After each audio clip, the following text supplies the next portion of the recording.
A very good morning to 11th standard children. Yesterday we completed up to problem number 33 and 28 and 29 was given to you as a homework.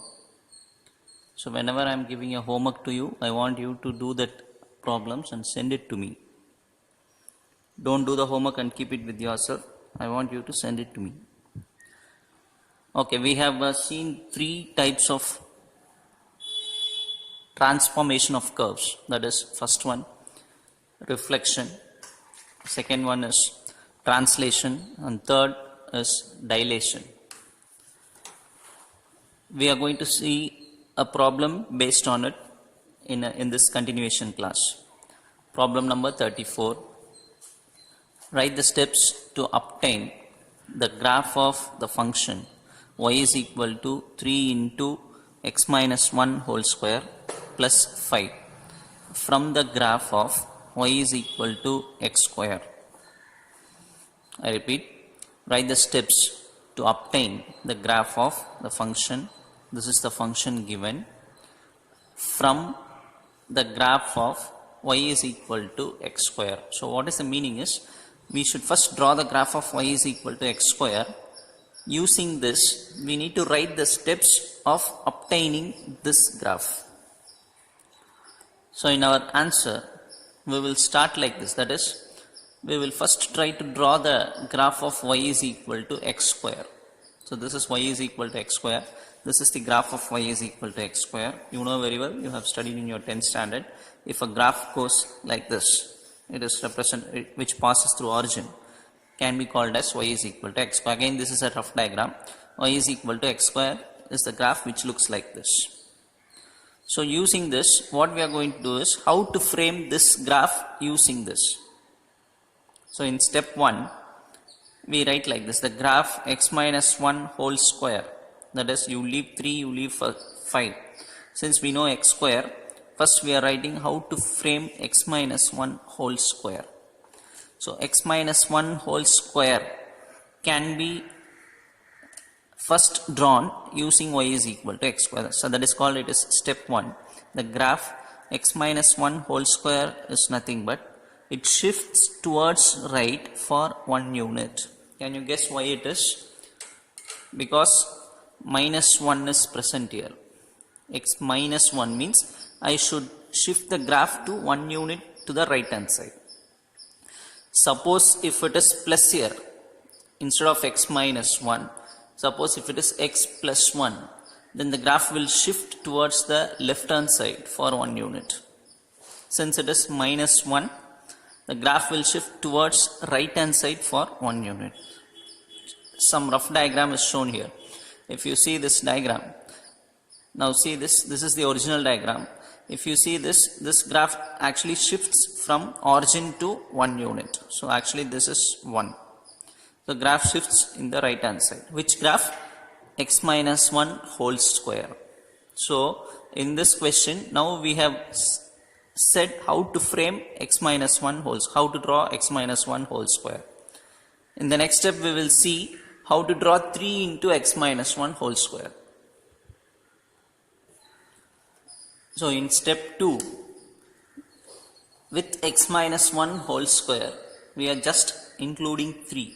Because in the question it is given 3 into x minus 1 whole square. So 3, with the graph, with an equation, when 3 is multiplied, what will happen for the graph? Can you remember? It will contract, the graph will get contracted towards y-axis. So this is the diagram of what? 3 into x minus 1 whole square. Again, if in place of this 3,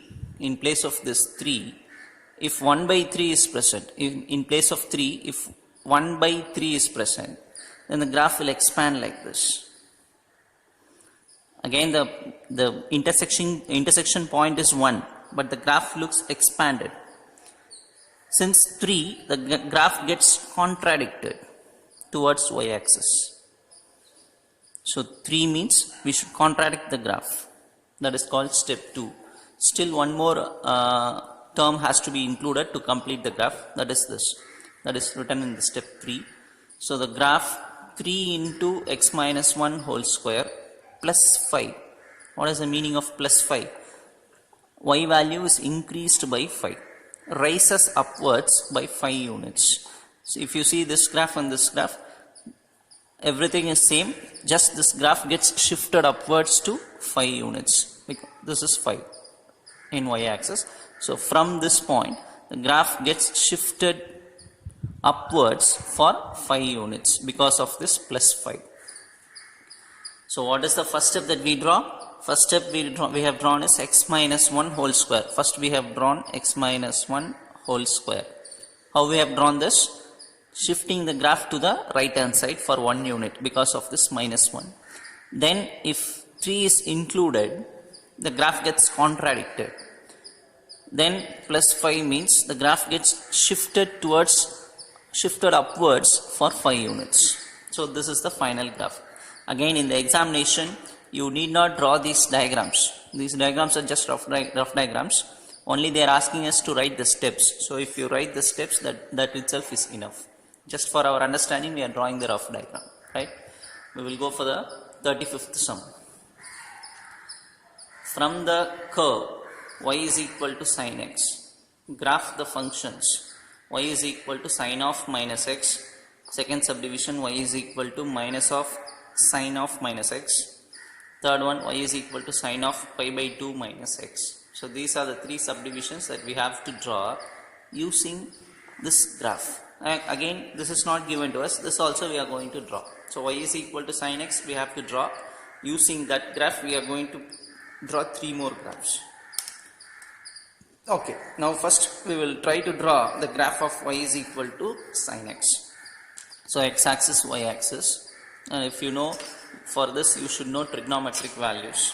I will write the values here. What is sin 0? Sin 0 is 0, that we should know. Sin 90 degree, that is sin pi by 2, the answer is 1. Sin 180 degree, sin pi, the answer is 0.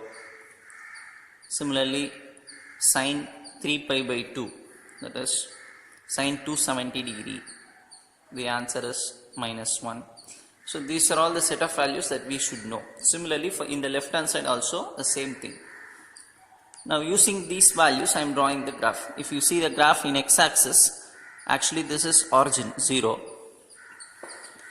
I am just mark this 90 degree, 90 degree, 0, 90 degree, pi means 180 degree, 3 pi by 2 means 270 degree, 2 pi, the meaning is what? 360 degree. Similarly, in the left hand side, minus 90 degree, minus 180 degree, minus 270 degree, minus 360 degree. The graph will keep on going.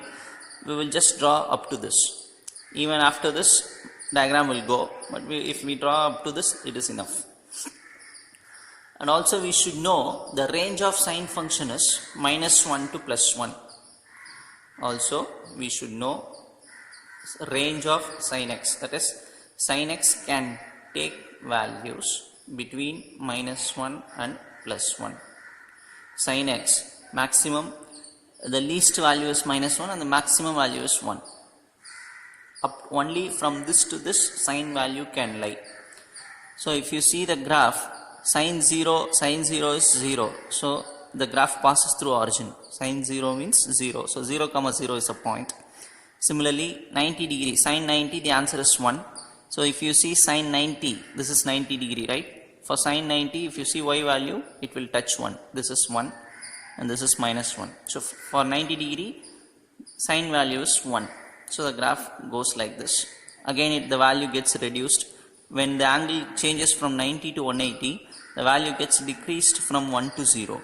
So slowly it gets decreased. When angle becomes 180 degree, again the value becomes 0.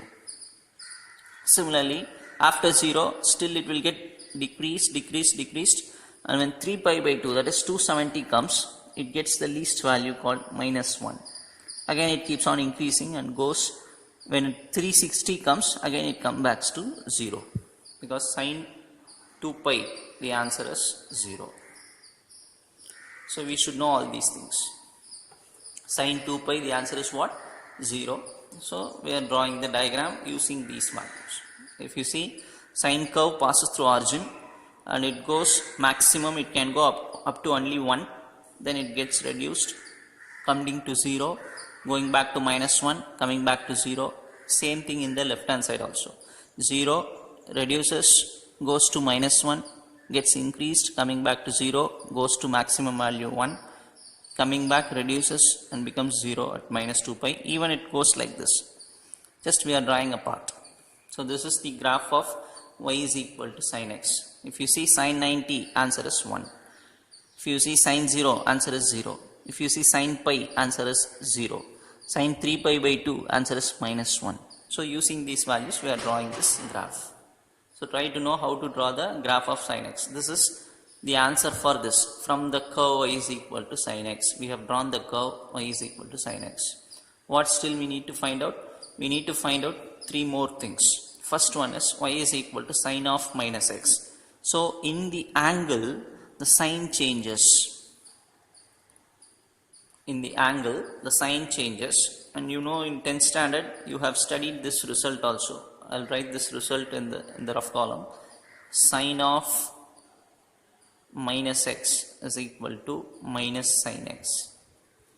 Sin of minus x can be written as minus sin x. So what is the meaning? We know sin x value, sin x graph. What is the meaning of minus sin x? Reflection. Sin of minus x is minus sin x. We know sin x graph. Then what is minus sin x? Reflection of this graph. Reflection means how to draw the diagram. The upper part will come to the lower part. The lower part will go to the upper part. Upper part will come to the lower, because mirror reflection. It comes down, this goes up. This goes up and this comes down. That is nothing but the graph of y is equal to sin of minus x.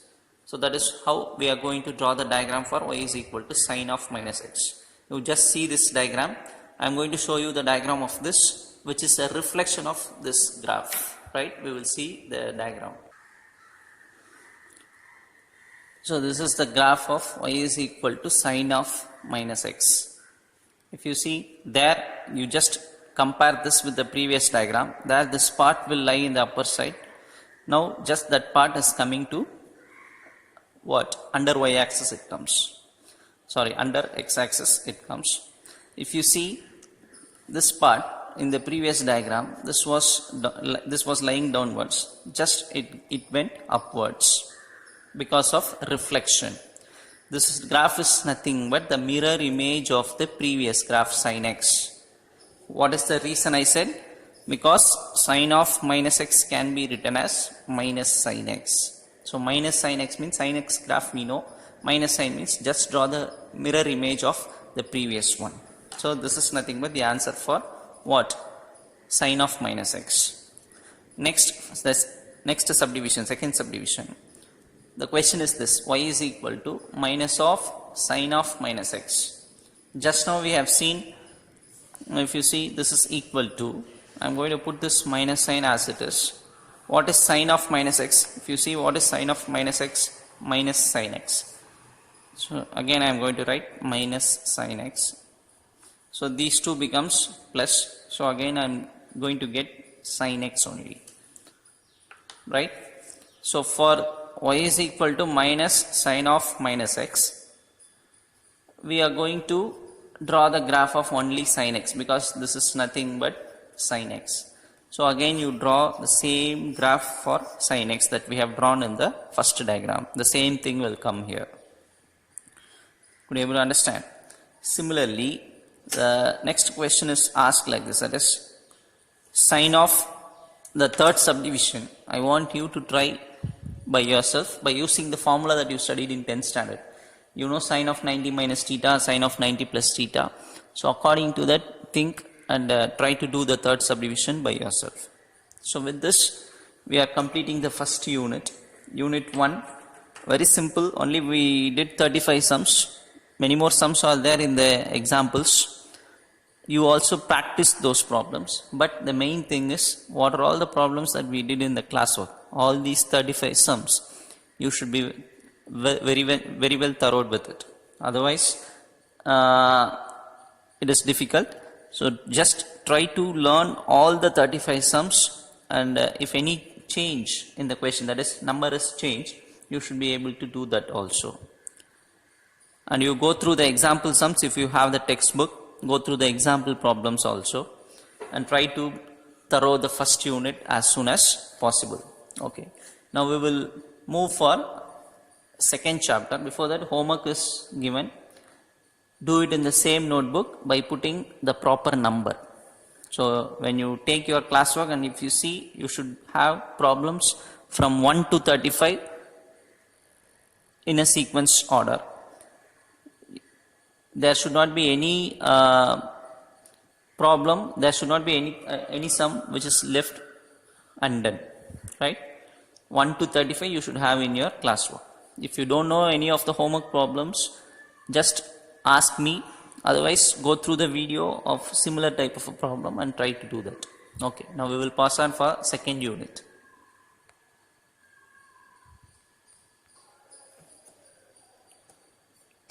This is chapter number 2.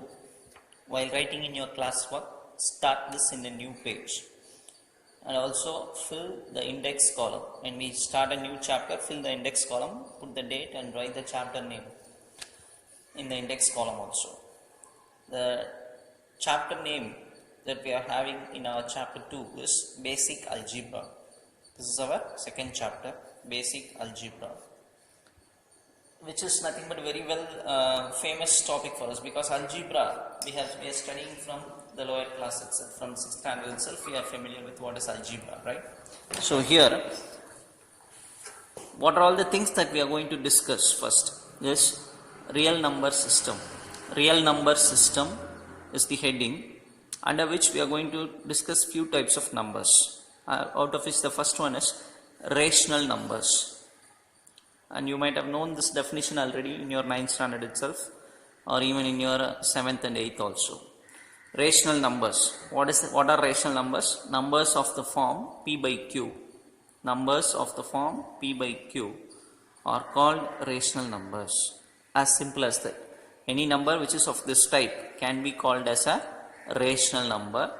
Only one condition is Q should not be equal to 0. The denominator should not be equal to 0. Because what happens when the denominator becomes 0? The value goes to infinity. So any number of the form P by Q can be called as a rational number, but Q should not be equal to 0. These are all examples for rational number. By seeing this, you may get confused. Sir, how 10 is a rational number? Because number of the form P by Q, you said only numerator we are having. Now how can I call this as a rational number? This answer is very simple. Because this 10 can be written as what? 10 by 1, which is P by Q format. So don't ask 10 is a rational number or not. Yes, 10 is a rational number, because 10 can be written as 10 by 1. Okay, fine. We will go for the next definition, irrational numbers. This is simple. Numbers which are not rational are called irrational numbers. Any number which is not rational can be called as a irrational numbers. Again I repeat, what is the definition of irrational number? Numbers which are not rational are called irrational numbers. What are the examples for irrational number? If you ask, these are the examples. Root 2. Definitely this is an irrational number, because this cannot be written as P by Q format. Right? P by Q format means this P and Q should be only integers, not decimal. P cannot be decimal. Q cannot be decimal in rational numbers. P and Q are integers. Can you able to understand? P and Q are integers. You should add that in your mind. We are not written that here. P and Q should be integers. So numbers which are not rational, they can be called as irrational. Example for irrational number means root 2, root 3, root 5. I cannot say root 4, because root 4 can be written as 2. 2 is a rational number. So root 2, root 3, root 5, etc. are nothing but examples for irrational numbers. And finally, real numbers. What is meant by real number? Both rational numbers and irrational numbers. I repeat, both rational numbers and irrational numbers together called as real numbers. So rational numbers, irrational numbers together, these two combinedly can be called as real numbers. So in real numbers, what are the numbers that we will have? Rational as well as irrational. It means that set is called real numbers. So that system is called real number system. I think you will understand. We will go for the next thing, right? As before going into problems, we will see some notations or symbols that we already know. Capital N means set of natural numbers. Just for your information, we are writing this. Q means set of rational numbers. Rational number means what? P by Q format. W means you should know set of whole numbers which will start from 0. Natural numbers means starts from 1. Q means it contains only rational numbers. P by Q format numbers will be present in Q. Z means set of integers. Capital R means set of real numbers. So these are all we know already, just we are recollecting it. Okay, now we will go for problem number 1. Question number 1. Prove that root 3 is an irrational number. That is our first problem. Root 3 is an irrational number. We need to prove that. How we are going to prove? What we are going to do is, we are going to assume in a different way, or in the other way, or in the opposite way. Now I am going to say that they are asking us to prove root 3 is an irrational number. What I am going to start with this, let root 3 be a rational number. We will see what happens. Again I repeat, we need to prove it is irrational. What we do, we start by telling that it is a rational. Let this be a rational number. What is the meaning of rational number? Then that number can be written as in the format P by Q. Therefore root 3 can be written as P by Q, where this Q should not be equal to 0. P and Q are nothing but integers with no common factors. Underline the word with no common factor. What is the meaning? We cannot say 6 by 8 because this can be cancelled and said as 3 by 4. So even if it is 6 by 8, we can cancel and say 3 by 4. This is called P by Q. And 3 and 4 do not have any common factor except 1. Right? 3 and 4 will not have any common factor except 1. So since root 3 is a rational number, root 3 can be written like this, where P and Q are nothing but integers with no common factor. Okay. Now I am just cross multiplying this. Just cross multiply this. Q gets cross multiplied with root 3. Root 3 into Q is equal to P. Right? Squaring. If you can't see, I am telling this. This is squaring. What happens? If I square P, it becomes P square. If I square root 3, it becomes 3. Q square becomes Q square. Right? So from this equation, that is, from this equation, I can say that P square is divisible by 3 because P square is equal to 3 into something. I repeat, P square is equal to some 3 into something. What is the meaning? P square is divisible by 3. And we know very well, when P square is divisible by 3, definitely the number P is also divisible by 3. Don't ask how, sir. Suppose, for example, 81 is divisible by 3, right? 81 is divisible by 3. Definitely 9 is also divisible by 3. This is P square, this is P. If 81 is divisible by 3, that is if P square is divisible by 3, its square root P, 9, is also divisible by 3. So P square is divisible by 3, therefore P is also divisible by 3. Okay, since P is divisible by 3, that number P can be written as 3 into some number. Since P is divisible by 3, P can be written as 3 into some number. This concept we have studied in the first chapter also. If P is divisible by 3, we can write P as some 3 into some number. Now substitute P is equal to 3k in equation number 1. Don't ask what is equation number 1. Just see the previous lines. I am writing equation number 1 here. 1 is nothing but P square is equal to 3Q square.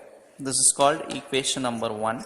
So in this equation 1, we are substituting P is equal to 3k. So put 3k in place of P. 3k whole square is equal to 3Q square. Square this. So First I am writing this 3q square is written here, and 3 square is 9, k whole square is k square. Cancel 3 and 9, so you will get q square is equal to 3k square, right? What is the meaning now? Q square is divisible by 3. Why q square is divisible by 3? Because q square is equal to 3 into something. So q square is divisible by 3. We know very well when q square divisible by 3, q is also divisible by 3. Now I am getting a contradiction. Which is a contradiction? Contradiction means wrong. Why it is wrong? Because we have already proved p is divisible by 3. P is divisible by 3. We are having already. This we are having already. Now q is also divisible by 3 means p and q will have common factor 3. Listen carefully.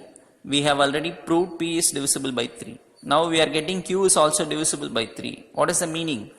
P and q will have common factor 3, which is a contradiction because p and q will not have any common factor before we said. Now we are getting p and q as a common factor 3, which is wrong, which is a contradiction.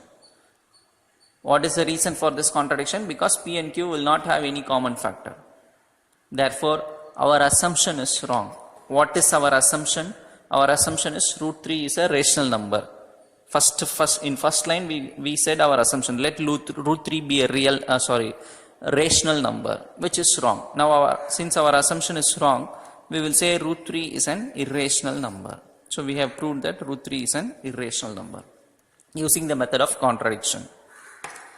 We will go for the second problem. Are there two distinct irrational numbers? Distinct means different. Are there two distinct irrational numbers such that their difference is a rational number? Justify your answer.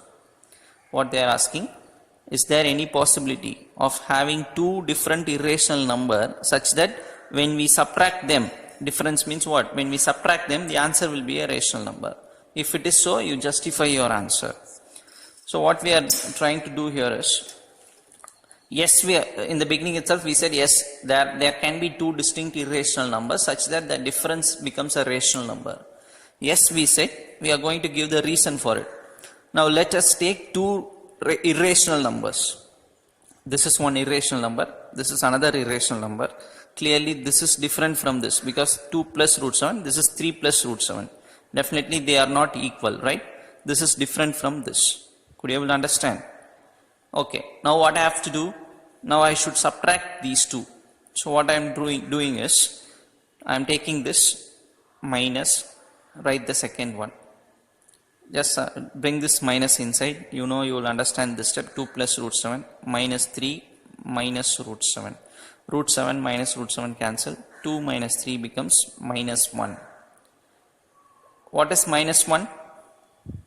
A rational number. So which is a rational number. So we justified our answer. Yes, we can have two different irrational number such that when we subtract them, the answer can be a rational number, which is a rational number. Yes, so it is possible. So that here ends this problem. Are you able to understand this? We are having two different irrational numbers. When we subtract them, we are getting a rational number. They are asking whether that is possible. We are telling yes, this is possible. Just see this example we are telling. Right? We will go for the next sum. Problem number 3.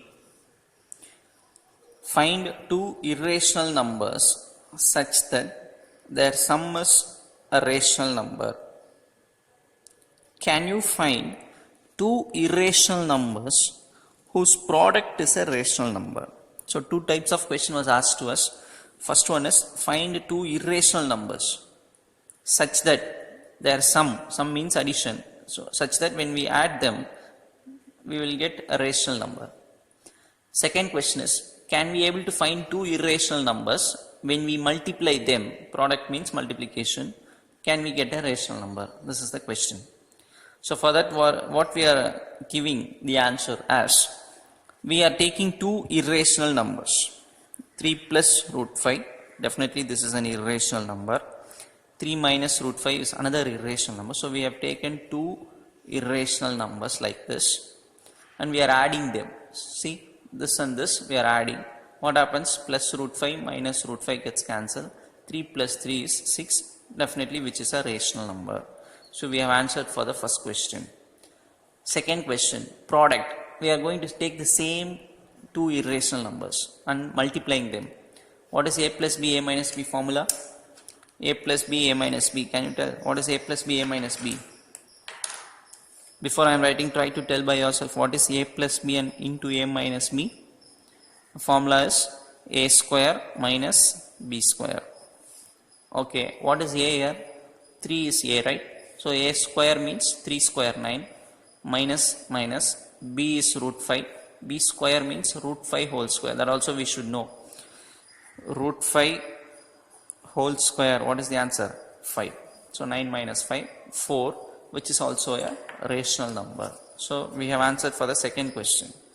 The product we got, we have taken two irrational number and we multiplied them and we finally got rational number as the answer. So it is also possible. And question number 4. Question number 4. Find a positive number smaller than 1 by 2 power 1000. Find a positive number smaller than 1 by 2 to the power of 1000. The answer is written in a single line. The answer is 1 by 2 power 1001. You know very well. 1 by 2 power 1000 is greater than 1 by 2 power 1001. Right? We will see one example. Suppose I am having 1 by 2 power 3. This is a number, right? 1 by 8. Suppose if I am writing another number, 1 by 2 to the power of 4. So actually this is 1 by 8. This is 1 by 16, which will be greater now. 1 by 8 will be the greater number than 1 by 16. So when in the denominator, when the power gets increased, the value becomes decreased. 1 by 2 power 3 is greater than 1 by 2 power 4. So when the power is increased, the total value gets decreased. What is this question? Find a positive number smaller than this. Find a positive number smaller than this. So I am going to increase the power by 1. So such that this becomes smaller. So 1 by 2 power 1000. This power just I am increasing by 1. Even you can write 1002. Even you can write 1003. All are correct answers only. Right? We will go for the next topic. And the topic name is absolute value. You know, this is nothing but modulus. We have even seen the same thing in the first chapter also. Modulus x, the meaning is x if x is positive, minus x if x is negative. This we know already. This definition we know. Modulus x means it can take two values. X if x is positive, minus x if x is negative. Okay. Now these three notes are very important. We are going to use only these notes in problems to solve. Okay. The first one is if modulus of some number